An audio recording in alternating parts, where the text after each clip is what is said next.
¿Por qué Juan?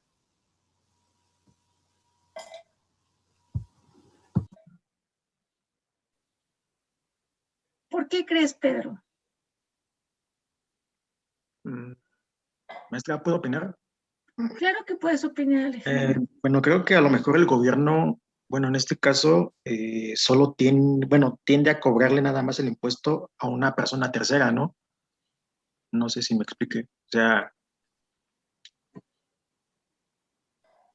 por ejemplo, en el caso de un negocio, puede, eh, no sé, dado a lo que va administrando, puede que,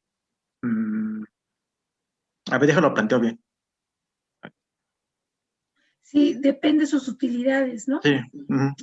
O sea, si es muy sensible a los consumidores, bueno, a los contribuyentes, sean personas físicas o morales, al contribuyente sea persona física o moral, porque merma su ingreso personal o sus utilidades como una persona moral, ¿no?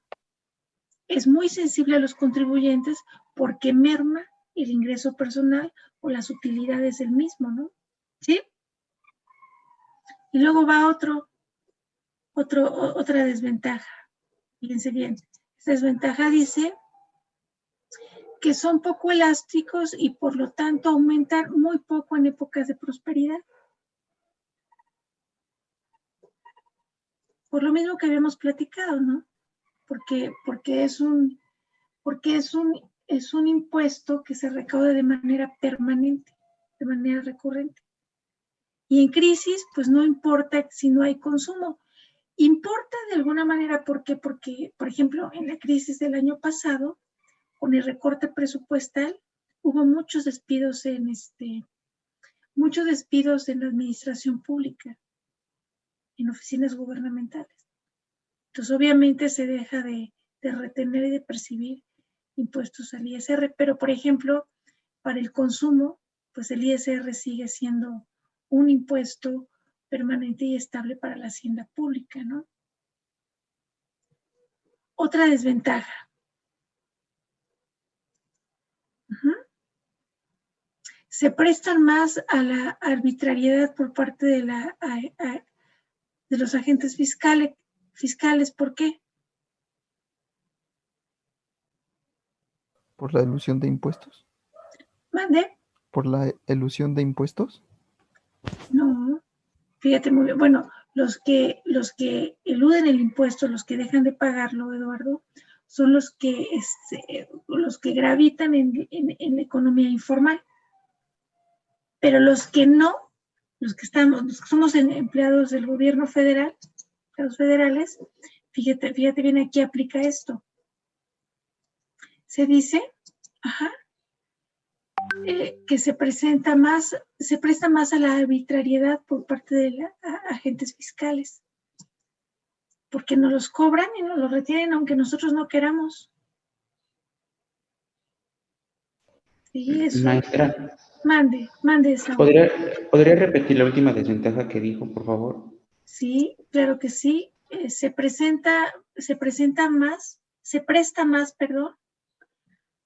más a la arbitrariedad por parte de los agentes fiscales. ¿De acuerdo? Muchas gracias. Otra desventaja sería, son poco productivos. Son poco productivos, efectivamente, pero son poco productivos para el contribuyente. O sea, los ve poco productivos. Para la hacienda pública no, porque en el caso del ISR, el impuesto más importante de la federación es el ISR. Y para el caso de los municipios, el impuesto más importante es un impuesto directo, que es el impuesto predial. Pero para el contribuyente, por ejemplo, un impuesto donde nos retiene un porcentaje alto de nuestros ingresos, como no vemos de manera directa un beneficio, ¿sí? A diferencia de los derechos, por ejemplo, pagamos un pasaporte, recibimos el pasaporte, pagamos el agua, recibimos el suministro. Pagamos el impuesto, más bien nos retienen el impuesto y no vemos un beneficio directo. Por lo tanto, para el contribuyente lo percibe como poco productivo, ¿de acuerdo? Maestra, Y mande. de hecho, ahí bueno, ya tiene, que leí un libro que está en la escuela, que se referenciaba a cómo las personas o la sociedad estadounidense, en comparación con la sociedad europea, los europeos están dispuestos a pagar más impuestos que los estadounidenses. Esto sobre todo porque la eficiencia del gobierno europeo normalmente siempre lo que generan o recaudan lo gastan en bueno, bajo una productividad que se verá reflejada para la sociedad europea. En cambio, los estadounidenses no están dispuestos a pagar más impuestos por el hecho de que no ven manifestado el, el gasto eficiente en cuanto a esto les beneficie en temas de recursos públicos, ¿no? Como el alumbrado público y todo esto. Y entonces, para el caso mexicano igual sucede, ¿no? Normalmente las personas, bueno, me ha tocado escuchar, que dicen, yo no estoy dispuesto a pagar impuestos porque el gobierno gasta el dinero en cosas que no deben ser, ¿no? O no lo ven beneficiado como beneficio propio a la sociedad. Claro, claro, no hay claridad en la vinculación al gasto público tampoco. Lo sabemos porque lo estudiamos y más o menos lo comprendemos. Por ejemplo, lo que se recauda en el ISR, un porcentaje, es utilizado para transferencias federales. Y es un porcentaje, o sea, lo que se le compensa a los estados y a los municipios por la poca recaudación producto del Sistema Nacional de Coordinación Fiscal. Y ese Sistema Nacional de Coordinación Fiscal redistribuye la facultad de imponer impuestos a la Federación, estados y municipios. Y como deja en desventaja a los municipios, estados y municipios, arma una bolsa, que son las transferencias, y con un criterio de distribución lo asigna a cada entidad federativa. Y los criterios que se consideran para devolverle a los estados de los municipios ese recurso que muchos estados pues viven de ello. Por ejemplo, en Hidalgo, tú eres de Hidalgo, de los ingresos propios del estado, aproximadamente entre el 14 y el 16 son propios, son producto de su recaudación. Y el 84% viven de las transferencias federales. Esto los hace dependientes a la federación, ¿sí? Pero de ese 84%, un porcentaje muy importante son de participaciones. Y muchos gobiernos, eso que es de participaciones, que no está etiquetado, lo utilizan para pagar o para darlo en prenda de adquirir más deuda. Lo utilizan para seguirse endeudando. Ahora imagínate qué porcentaje les queda para su administración. El 14% del 100% de ingresos propios, el 14% de su recaudación como entidad y más o menos el 30, 40 del otro ramo de aportaciones. Entonces, fíjense con qué viven esos estados. Y solamente viéndolo de esa manera se puede entender el empobrecimiento que hay en los municipios. Por eso, las personas cuando ven que se le está reteniendo un impuesto como es el ISR, incluso el predial, ¿no? Pues no lo pagan.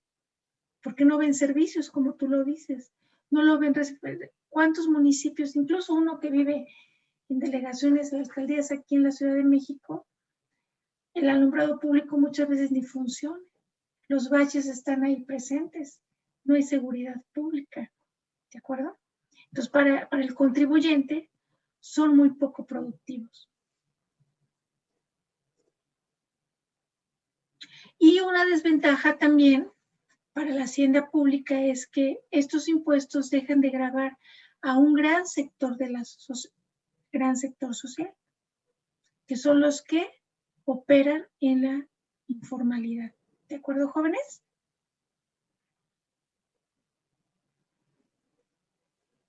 Ok. Vamos con los impuestos indirectos. Mariana. Bueno, Mariana, más o menos ahí ubica qué estamos viendo y participas para la próxima clase. ¿Va, Mariana? A ver, ¿quién quiere participar para impuestos indirectos? Karina, Elena, ¿quién quiere participar? ¿Puedo yo, profesor? Sí, Aarón puede y después Juan, por supuesto. Ventajas de los impuestos indirectos, ¿verdad? Ventajas de los impuestos indirectos. Vamos a empezar a platicar, a decir, antes que puedas compartir la idea que tienes, Aarón, que los impuestos indirectos más importantes y vigentes en México sería el IVA, el IEPS, ¿sí? El Impuesto General de Importaciones y el ISAN, ¿sí? Ya todo lo registraron. Y también les puedo decir que una característica de los impuestos indirectos es que son, bueno, una característica de los impuestos directos es que son progresivos, ¿sí? Y el impuesto progresivo, si ustedes ya lo revisaron, es aquel en el que paga más quien gana más, ya que se presenta un régimen diferenciado de tasas en función de su nivel de ingresos, ¿de acuerdo? Esa sería una característica del impuesto directo, que son impuestos progresivos. Repito, el impuesto progresivo es aquel que paga más quien gana más, ¿sí? Ya que se establece un régimen diferenciado de tasas en función del nivel de ingreso. Y ustedes lo vieron con el ISR para personas físicas, ¿se acuerdan? Cuando revisamos la base gravable y la tasa, ¿cierto? Ahora, una característica, chicos, de impuestos indirectos es que son regresivos. Y yo les dejé que revisaran esa definición. Pongan mucha atención a lo que les voy a decir, que tiene que ver a la definición que ustedes ya tienen ahí en sus carpetas, porque ya la dejé de tarea. Los impuestos regresivos son, en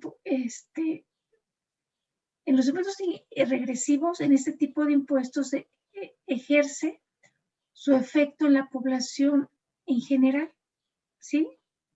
O sea, su efecto, ¿por qué? Porque todo quien consume tiene que pagar ese impuesto, ¿sí?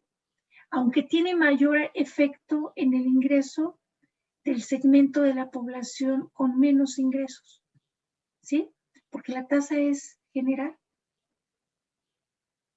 y aplica a capacidades de compra y niveles de ingreso diferentes. Generalmente grava el consumo, que es el caso del IVA, el IEPS, ¿sí? Y del ISAN. Dice que cuando las familias y las empresas optan por adquirir un bien, pagan una cuota impositiva, ¿sí? En función del precio de dicho bien o servicio, ¿sí? La tasa, o sea, el precio del bien que se compre o del servicio que se adquiera va a impactar según el precio del bien, por ejemplo, ¿sí? Porque la tasa va a ser fija, pero pues la tasa, el resultado de la tasa es producto del precio del bien y servicio, ¿cierto? Dice que al aplicar esta tasa general, fíjense bien, al aplicar esta tasa general, pagan el mismo porcentaje aquellos que tienen una mayor capacidad de compra que los que no la tienen. Es decir, este impuesto grava por igual, fíjense bien, este tipo de impuesto regresivo, directo, grava, por igual, capacidades de compra diferente. ¿Sí, jóvenes? Es una característica del impuesto indirecto. Aarón, ¿cuáles serían ventajas? Como usted lo dice con esta definición, son poco perceptibles. Son poco perceptibles, además son voluntarios, en el sentido de que basta con no adquirir el bien para no pagar el impuesto. salvo con los artículos de primera necesidad. Como es el caso de que, pues del calzado, del vestido, ¿de acuerdo? Del uso de Internet, porque el Internet, el uso de plataformas, el uso de Internet también es el IVA, se paga uno el IVA. Entonces, es necesario para la educación ahora. Por ejemplo, otros gobiernos europeos, como tú lo dices, Eduardo, o sea, han aplicado una política fiscal, flexibilizado la política fiscal atendiendo a la época de crisis. Por ejemplo, en Francia no se paga lo que equivale al ISR. No se ha pagado. ¿Por qué? Porque las empresas, para personas físicas, para personas morales, porque las empresas están cerradas. ¿De dónde van a sacar para pagar ese impuesto? Y ahí en México lo ha hecho. El gobierno mexicano no lo ha hecho. ¿De acuerdo? Y eso podría ser, podría ser algo muy importante para este gobierno, ¿no? Apoyar, incentivar a las empresas que están cerrando, que han cerrado en periodos largos, de no pagar este impuesto, por ejemplo. ¿Sí? Por ejemplo, si se le quisiera dar un apoyo a la educación, ¿cuántos chicos han tenido que comprar computadoras y teléfonos? ¿Por qué no se propuso para este año una tasa cero para ese tipo de bienes, en el caso del IVA? Eso hablaría de una sensibilidad a sectores, a los jóvenes, en esta época de crisis, ¿cierto? Pero pues no se hace. Juan, ¿qué más nos puedes platicar? Bueno, repito, son poco perceptibles, como lo dijo su compañero Iván, como dijo su compañero Aarón, y son voluntarios en el sentido de que basta que no adquiere el bien para no pagar el impuesto, salvo los artículos de primera necesidad. Juan. Sí, a diferencia de los directos que, como dijo usted, que dejan de grabar a un gran sector social, en este caso a los que trabajan en la informalidad, este impuesto, la ventaja es que, bueno, una ventaja para el Estado, que sí graba a ese sector y a otros, porque pues consumen, ¿no? Bueno, Sí. todos consumimos. Como bien lo dice Juan, graba a todo el sector de la población, aún extranjeros, ¿de acuerdo? Bueno, que se coloquen en ese supuesto del impuesto, ¿sí? Otra desventaja, otra ventaja, Pedro, ¿cuál podría ser? Bueno, yo tengo que el causante paga el impuesto en el momento en el que es más cómodo para él. Bueno, es una ventaja. En el momento en que quiere adquirir un bien, entonces puede pagarlo, ¿verdad? A menos que no sea un producto de primera necesidad. Si el causante paga el impuesto en el momento en el que es más cómodo para él. Esaú, ¿ibas a comentar algo? No, lo mismo que mi compañero. Y otra ventaja para el Estado, porque lo cobra de manera ventajosa y para nosotros desventajosa, es que se confunde con el precio de venta, ¿sí? Hay muchos bienes y servicios que nosotros pues no tenemos conocimiento, no tenemos información, no hay un desglose y estamos pagando el IVA, ¿no? Pero, por ejemplo, el ISAN es un impuesto a la primera enajenación de autos, o sea, cuando un auto sale de agencia. Cuando uno compra un auto, revisa la factura y solamente viene el desglose del IVA. El ISAN no viene desglosado y uno lo está pagando y está pagando una cantidad importante. Entonces, ese impuesto, por ejemplo, no es perceptible, no se confunde con el precio de venta o más bien no se percibe cuando uno va a comprar un vehículo. Desventajas. Una desventaja, pues, es que recaen más sobre las clases pobres, ¿no? Porque es un impuesto regresivo. ¿Sí? Otra desventaja, para el Estado.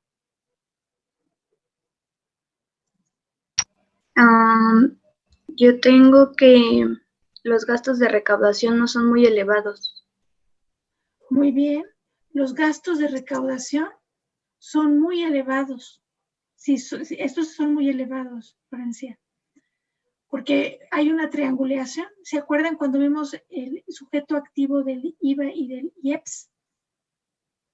Lo paga el contribuyente retenedor y lo tiene que transferir a Hacienda, ¿cierto no? Y entonces los gastos de recaudación se hacen más elevados. Otra desventaja, dice que no tienen la misma fuerza que los directos en tiempos de crisis, ¿sí? Para el Estado son impuestos poco estables. ¿Por qué? Porque si hay crisis, se contrae, se deprime el consumo, ¿de acuerdo? Y entonces esto provoca o crea o agrava más el déficit, ¿sí? En épocas de crisis. ¿Sí, jóvenes? ¿Estamos de acuerdo? Ok. Hay otro pendiente que me queda de tarea. El pendiente es, que me queda con ustedes, ¿sí me escuchan?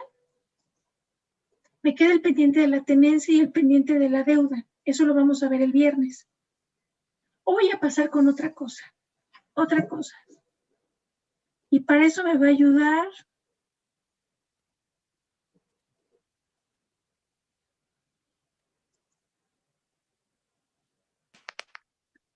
Julio César. Julio César. Me vas a buscar en la ruta que ya sabes que hay que utilizar la ley federal de presupuesto. De hecho, todos lo van a hacer. Pero tú me lo vas a compartir. Los vas a compartir. La ley federal de presupuesto y responsabilidades hacendarias. ¿De acuerdo? Sí. Ok. Y mientras yo les voy platicando. Ok, ahorita no voy a querer que escriban nada. Quiero que me pongan toda la atención del mundo. ¿De acuerdo? Vamos a dar un brinco. Vamos a pasar a otro episodio de lo que son las finanzas públicas. ¿Sí? Un episodio muy interesante a mi juicio, que tiene que ver con gasto público. ¿Sí? Ustedes me van a buscar definiciones del gasto público. ¿A dónde me las van a buscar? Me van a buscar definiciones en glosarios de Hacienda y Crédito Público. ¿Sí, Elena? Y también me van a buscar definiciones en el Centro de Estudios de las Finanzas Públicas. Centro de Estudios de las Finanzas Públicas. Ahí seguramente van a encontrar algún documento, alguna presentación de este centro que les permitan ver cuál es el marco jurídico del gasto público. ¿Sí? Y cuando hablamos del marco jurídico, empezaríamos hablando con artículos de la Constitución. ¿Sí? Y una de las leyes secundarias dentro de este marco jurídico del gasto público sería la Ley Federal de Presupuesto y Responsabilidades Hacendarias. ¿Sí, jóvenes? ¿Sí? Eso me lo van a hacer ustedes. Yo les puedo platicar, les puedo dar una definición de entrada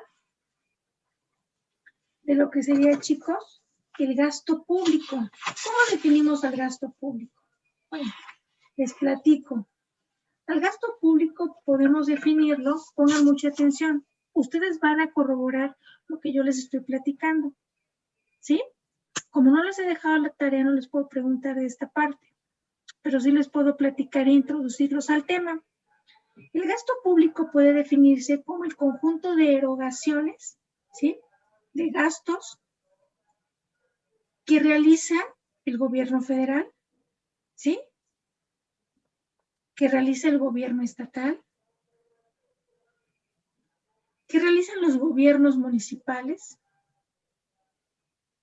que realiza el poder legislativo, el poder ejecutivo, es decir, los organismos autónomos, el INE, el INEGI, la Comisión Nacional de Derechos Humanos, ¿de acuerdo? ¿Para qué hacen estas erogaciones, jóvenes? ¿Sí? Para el ejercicio de sus funciones, ¿sí?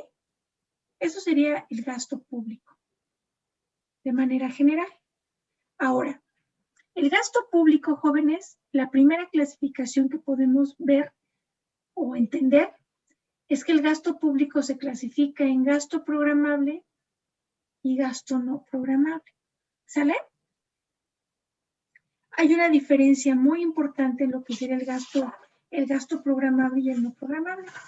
El gasto programable, bueno, antes que eso, el gasto público, podemos decir que se divide, que se puede clasificar, que el gasto, podemos llamarlo el gasto neto total o gasto neto, se clasifica en gasto programable y gasto no programable. El gasto programable, ¿sí? Pongan mucha atención. Ustedes escuchen, yo les estoy platicando. El gasto programable es el conjunto de erogaciones, de desembolsos, ¿sí? Destinadas al cumplimiento de las atribuciones, ¿de quién? Destinadas al cumplimiento de las atribuciones de instituciones, dependencias y entidades del gobierno federal, ¿sí? Pero también de organismos autónomos, ¿sí? Y de entidades paraestatales, entidades de las mismas específicos. ¿Cuáles serían casos de gasto no programables? La deuda, las ADEFAS y un ramo de lo que tiene que ver con las transferencias federales, que son participaciones federales, ¿sí? Porque son dos ramos los que contemplan las transferencias. Participaciones que es parte del gasto no programable y aportaciones que es parte del gasto programable, ¿de acuerdo? Ahora sí, nos vas a ayudar a compartir,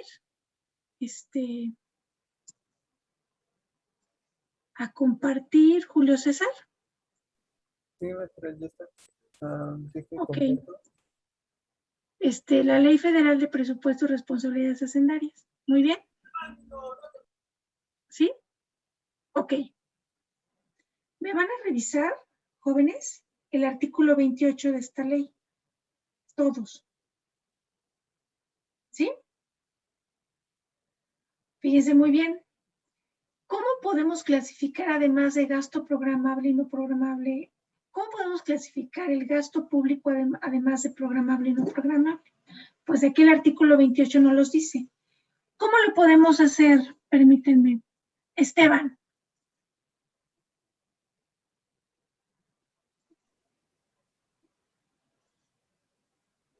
¿Me puede ayudar a leer, Esteban? Sí, maestra, pero es que estoy poniéndole pantalla grande. Ahí está. Mire, artículo 28. El proyecto de... El proyecto de presupuesto de egresos se presentará y aprobará, cuando menos conforme a las siguientes clasificaciones. La administrativa, la cual agrupa las previsiones de gasto conforme a los ejecutores de gasto, mostrará el gasto neto total en términos de ramos y entidades con sus correspondientes unidades responsables. 2. La funcionalidad y programación. Hasta ahí. Fíjense bien, mostrará el gasto neto total es el gasto programable y no programable en términos de ramos, ¿sí? ¿Se dan cuenta? Con sus correspondientes unidades responsables. Pongan mucha atención en lo que les voy a decir. Este clasificador del gasto, el gasto administrativo, pone énfasis al ejecutor del gasto público. Es su énfasis. ¿Quién gasta el recurso público? Y cada clasificador pone énfasis a diferente aspecto del gasto público. ¿Por qué el gasto se clasifica de diferentes maneras? Algunos autores dicen dimensiones del gasto público, clasificadores del gasto público. Si yo quiero conocer un fenómeno o conocer un contexto, empiezo a clasificar ese contexto para que eso me permita ver el elemento de objeto a través de diferentes enfoques. Si yo quisiera analizar el grupo 4M27 de finanzas públicas, Primero, es su rendimiento académico. Uno primero podría clasificarlo por el lugar de residencia. Por ejemplo, tengo aquí muchos muchachos que se conectan desde Veracruz, desde Oaxaca, ¿de acuerdo? Y entonces su recepción de internet es muy baja. Y son jóvenes que les cuesta mucho trabajo conectarse. Entonces, eso me da una información, ¿no? ¿Dónde están tomando las clases de manera virtual? Otra clasificación es los que trabajan y no trabajan. ¿Sí? Para ver el desempeño.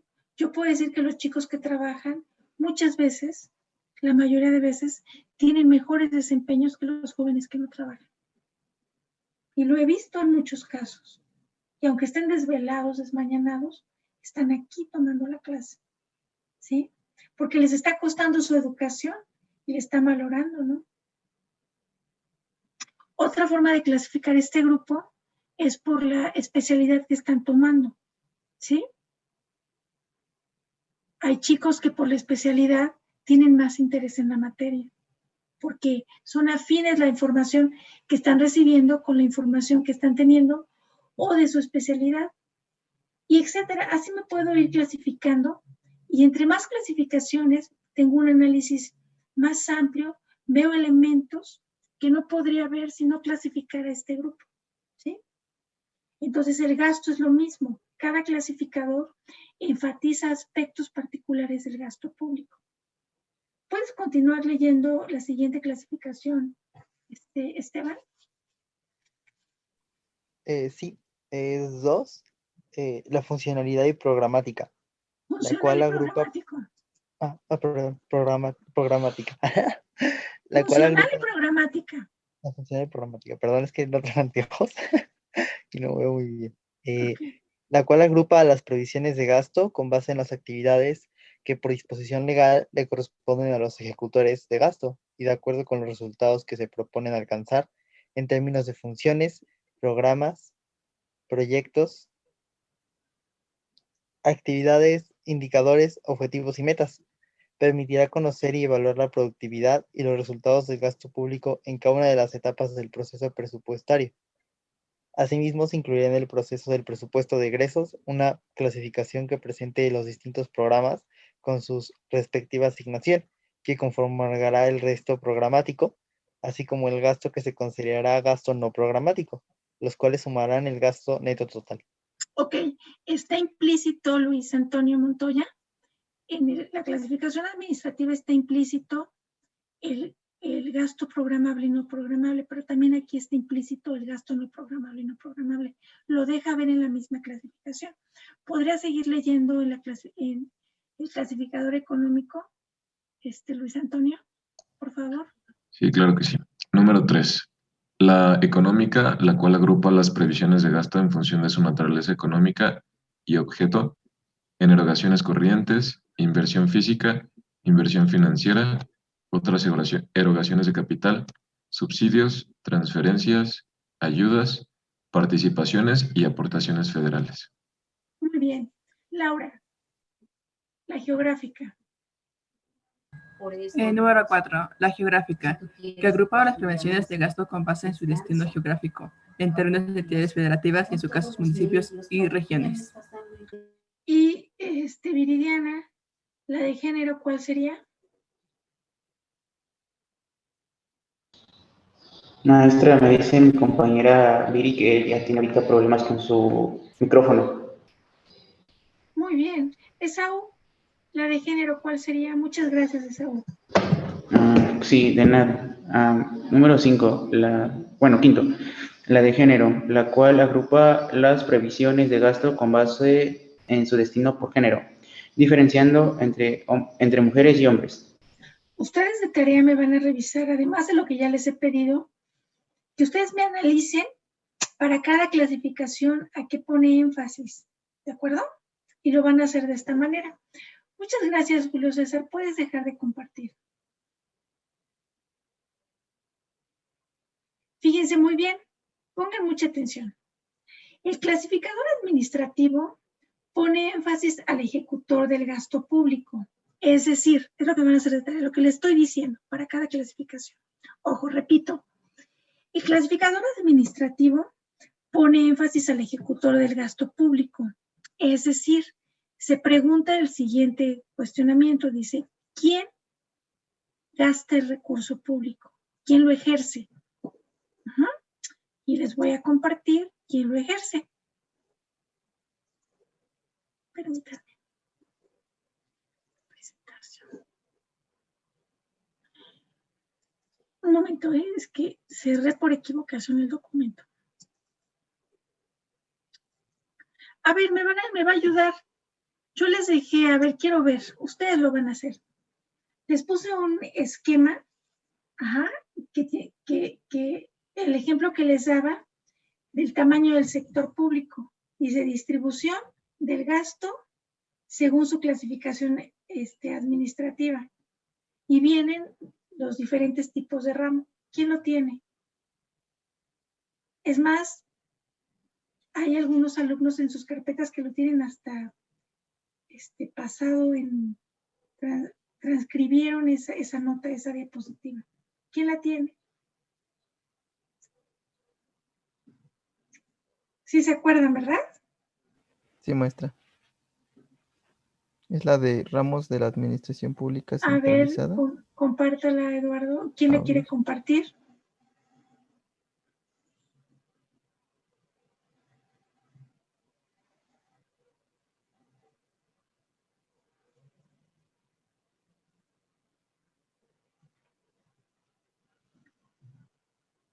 Muy bien, muy bien. Esa. Tiene usted una palomita. Todos tienen que hacer lo que Eduardo me acaba de mostrar abajo. Páselo, Eduardo. Me lo tienen que transcribir para la próxima clase, ¿eh? Todos. Ahora sí ponga la diapositiva como la teníamos. Fíjense el título. Esta es la clasificación del gasto según la distribución del gasto, perdón, según su clasificación administrativa. Si se dan cuenta, este clasificador pone énfasis al ejecutor del gasto público y lo clasifica en tipos de ramos, ¿sí? ¿Ya se dieron cuenta? Ahora quiero que pongas tu mouse, Eduardo, en el de presidencia. Adelante del nombre de la dependencia está un número. A ese número se le conoce como ramo, ¿sí? El ramo es una nomenclatura que se utiliza para fines de contabilidad gubernamental. Y lo que va a sintetizar, es la información. En lugar de decir el presupuesto que se destina a la Secretaría de Educación, vamos a decir el presupuesto que se destina al ramo 11. Elena, me van a buscar todos en un glosario de Hacienda o de el Centro de Estudios de las Finanzas Públicas cómo definen un ramo. Ya les estoy platicando cómo se define. Es una nomenclatura con fines de contabilidad gubernamental que sintetiza la información, pero me buscan la definición. ¿De acuerdo? ¿Sí, jóvenes? Ahora, hay diferentes tipos de ramo, pero vean que en cada ramo, por ejemplo, los ramos de la Administración Pública Centralizada, pon ahí tu cursor, en esos ramos de la Administración Pública Centralizada, se ubica a los ejecutores indirectos del gasto, ¿cierto o no? Es el ramo 2 Presidencia, el ramo 21 Turismo, el ramo 17 la PGR, etcétera, etcétera. En los ramos autónomos, vamos a Eduardo, los ramos autónomos, también vemos a ejecutores directos, al Poder Legislativo, al Poder Judicial, el Poder Legislativo con el ramo 1, el Poder Judicial con el ramo 3. Ese número de ramos son permanentes, van a pasar ejercicios fiscales y los van a ver, o sea, no van a cambiar, ¿sí? Sí se van a sumar nuevos ramos. ¿Por qué? Porque se crean secretarías o cambian de nombre secretarías. Por ejemplo, aquí tenemos la Secretaría de Cultura. ¿Qué ramo tiene la Secretaría de Cultura? ¿La tengo aquí o no la tengo? No la tengo, ¿verdad? Tiene que ser, bueno, me la actualizan, me checan qué ramo es. La Secretaría de Cultura, que fue una secretaría de nueva creación. Me van a revisar, a ver, revisen ustedes ahí en el internet qué ramo es la Secretaría de Cultura. Va a tener un ramo diferente que los que están aquí, porque no se pueden repetir los ramos. ¿Sí? Por ejemplo, la Secretaría de Desarrollo Social ahora se llama Secretaría de Bienestar, ¿de acuerdo? Y es el ramo 20. ¿Qué ramo tiene la Secretaría de Cultura? ¿Quién ya lo encontró? 48 me apareció. 48. Y no está ningún, o sea, no se repite. Se incluyen nuevos ramos, gracias Alberto, gracias Francia. Se incluyen nuevos ramos, porque son secretarías de nueva creación. Pero para que se incluya una nueva secretaría, tuvo que haberse reformado la Ley Orgánica de la Administración Pública Federal, ¿cierto o no? Y tuvo que haber habido reformas en la Ley de Contabilidad Gubernamental. ¿De acuerdo? Que es una ley secundaria que está dentro del marco jurídico del gasto público. Y entonces vemos a ramos autónomos también con ejecutores directos. ¿Pero qué ven en los ramos generales? ¿Ven algún ejecutor directo, José Manuel? ¿Ven algún ejecutor directo en los ramos generales? ¿Qué ves, José Manuel? En lo que está en la pantalla. ¿Se ve algún ejecutor directo? A ver. Karina, ¿ves algún ejecutor directo?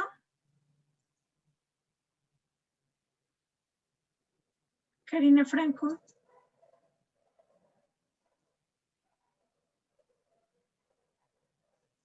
Karina, ¿no estás? Sí, maestra, perdón. Es que no tengo mi cámara prendida. Pues prendan su cámara. A ver, ¿qué ven aquí? ¿Cuál sería el ejecutor directo? En todos los demás ramos hay ejecutor directo, incluso en las paraestatales de control presupuestario directo. El ejecutor directo es Pemex, CFE, IMSS, ISSSTE. Pero los ramos generales, ¿qué ven? Voy a conectar mi computadora.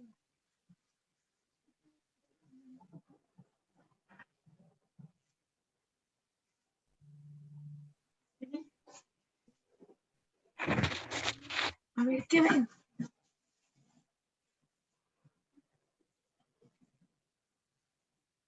¿No? ¿Nadie me dice qué ve? ¿Qué observan? Ven lo que se gasta, ¿no? Bueno, Juan, sí. Son bolsas de recursos, ¿verdad? Pero ¿quién sería el ejecutor directo de esos ramos?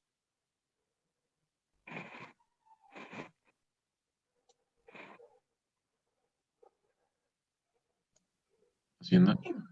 Hacienda, Montoya, efectivamente. El ejecutor directo, el que presupuesta, el que evalúa, el que organiza, que presupuesta todos estos recursos de los ramos generales, el ejecutor directo es Hacienda y Crédito Público. No es el caso de los demás, porque cada quien tiene su ejecutor directo, ¿cierto o no? La misma dependencia. ¿Sí? Y entonces vemos, jóvenes, mira, Eduardo, ayúdame, que aquí en toda esta clasificación, esta distribución del gasto en su clasificación administrativa, también vemos, jóvenes, que está plasmado el gasto programable y no programable. ¿Cuál sería no programable? El no programable es el 24, el ramo 24. El no programable es el ramo 28. El no programable es el ramo 34. ¿De acuerdo? Y el ramo 30. ¿De acuerdo? Esos ramos son no programables. Todo lo demás es gasto programable. Dentro de cada, o implícito en cada ejecutor, en cada dependencia, jóvenes, si quieres ya puedes dejar de compartir. Implícito en cada dependencia, Eduardo, jóvenes, están programas específicos, que lo vamos a ver más adelante. en lo que les platico.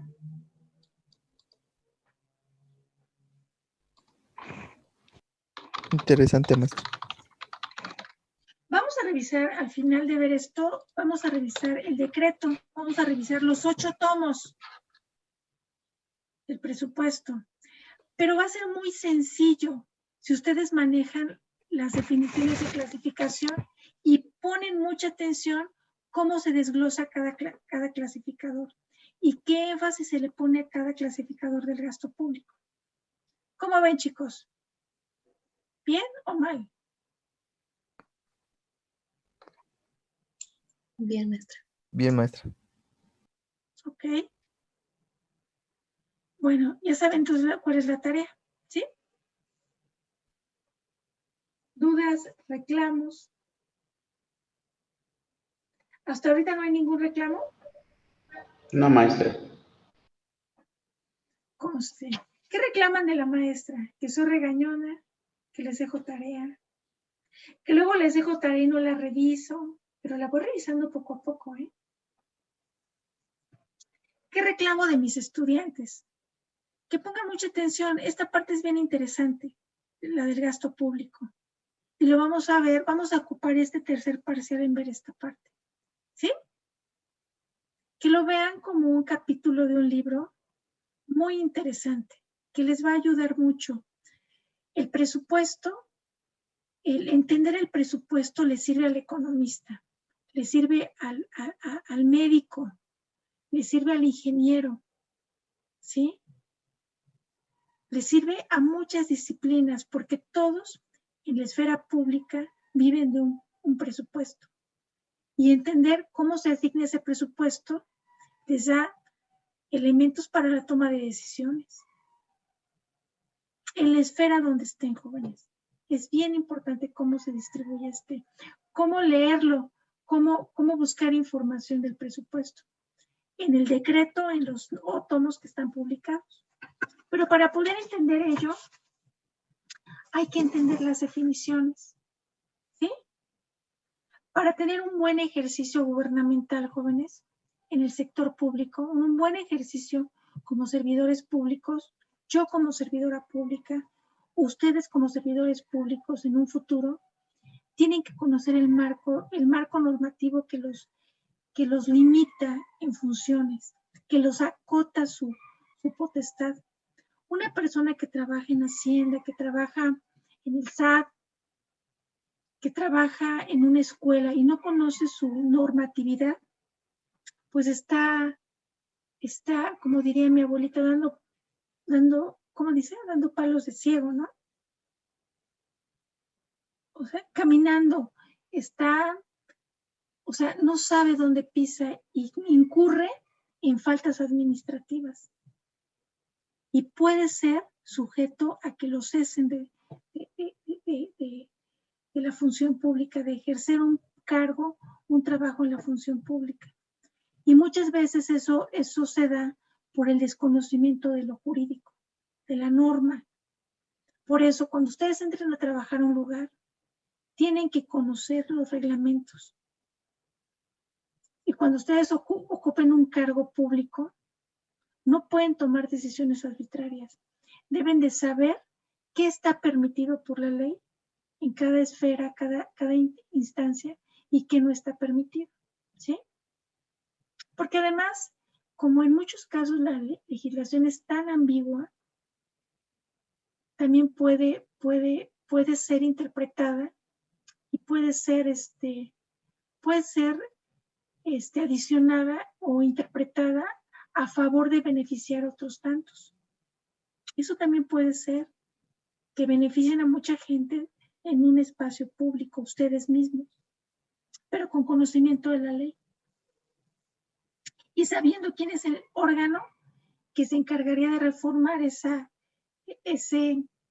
lineamientos, ¿de acuerdo? ¿Alguna duda? No, maestra. ¿Todo bien? Ok. Muy bien. Pues voy a pasar lista. ¿Cuántos somos? Muy bien. Voy a pasar lista y nos vemos el día viernes, ¿de acuerdo? es muy corto este parcial, entonces vamos a procurar verlo tranquilo, que ustedes lean siempre lo que yo les voy a pedir que revisen para que aprendan y saquen provecho de este último parcial. ¿De acuerdo, chicos? Y terminemos con una muy buena calificación, tranquilos y aprendiendo, ¿de acuerdo? Lo único que tienen que preocuparse es por aprender, por entender, por entre más fuentes, utilicen las fuentes que se les pide, van a ver que van a encontrar, van a tener muchísimos hallazgos que los van a hacer sentir, bueno, que están aprendiendo a pesar de este proceso tan complicado, ¿no? Y no sabemos si regresamos a la escuela o no regresamos. No sabemos si en la última parte del parcial nos veamos en la escuela o no. Si deciden que regresemos, como ya se los he dicho, yo a mis alumnos los voy a seguir atendiendo, aunque yo tenga que ir a la escuela, los voy a seguir atendiendo en línea. No los voy a obligar a ir a la escuela. ¿De acuerdo? Entonces, por ese lado, en la materia deben de estar tranquilos. Y yo creo que los maestros van a hacer lo mismo. Los que tendríamos la obligación laboralmente de estar ahí en la escuela somos nosotros, como profesores. Pero debe de haber flexibilidad para los alumnos, ¿no? Imagínense, hacen que organicemos la vida de esta manera y luego de repente nos las cambian. Claro que yo tengo un compromiso laboral y lo tengo que cumplir. Pero ustedes pues aprovechen que no es un compromiso laboral, que académicamente pueden avanzar desde su casa, ¿no? Bueno, les paso lista. Emanuel, muy bien. Esteban, por aquí te vi. Esaú, muy bien. Viridiana, pues, ojalá que puedas resolver lo de tu micrófono. Aarón, qué bueno que ya estás aquí. Erika Corona. Erika, Profesor. ¿dónde estás, Erika? Mande. Profesora me dijo que no pudo entrar que porque fue al doctor, entonces me dijo que le avisara. Muy pero bien. yo le voy a pasar los apuntes de hoy. Si le pregunto y Erika no me dice las cosas, a usted lo voy a hacer responsable, Noxpanco. Está bien. Muy bien, Noxpanco, muchas gracias. Y luego, muy bien, Eduardo. Karina Franco, bien. Elena, muy bien, Elena. Participamos en la próxima clase. Y Octavio, aquí estamos. Alejandro Lemos. Me comentó maestra que fue al doctor, que no se pudo conectar el día de hoy. De hecho, creo que me platicó al final de la clase. Pásale la tarea a Francia, por favor. Gracias, Francia. Luego tenemos a